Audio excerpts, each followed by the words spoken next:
Hello అండి. ఇంకా మనమైతే ఇప్పుడు గీ దోశ అయితే వేసుకుందామండి. గీ కారం దోశ.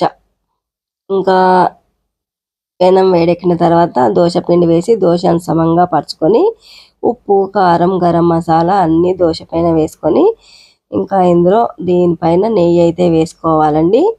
నెయ్యి వేసుకొని చక్కగా రెండు వైపులా కాల్చి తీసుకుంటే గీ కారం దోశ రెడీ అయిపోతుందండి. ఎమ్మీగా చాలా టేస్ట్గా ఉంటుందండి. ఇంకా ఆయిల్ వాడకం కన్నా నెయ్యి ఒంటికి చాలా మంచిది అని అయితే చెప్తారండి.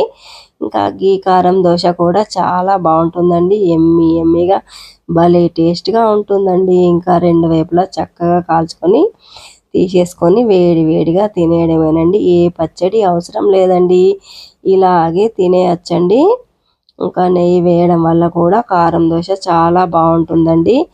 ఇంకా మరి థ్యాంక్ యూ ఫ్రెండ్స్. మా అను కేర్ ఆఫ్ సీను ఛానల్ని సబ్స్క్రైబ్ చేయండి, లైక్ చేయండి, షేర్ చేయండి. మరిన్ని వీడియోస్ కోసం వెయిట్ చేయండి. నెక్స్ట్ వీడియోలో మళ్ళీ కలుద్దామండి. ఇంకా మా బ్రేక్ఫాస్ట్లోకి అయితే గీ కారం దోశ అయితే చేసుకున్నానండి. ఇంకా మరి మీ అందరూ ఏమేమి టిఫిన్లు చేసుకున్నారు, ఏం కథ, ఇంకా కామెంట్ బాక్స్లో కామెంట్ చేయండి. గీ కారం దోశ రెడీ అయిపోయిందండి. ఇంకా లాగిన్ చేద్దాం.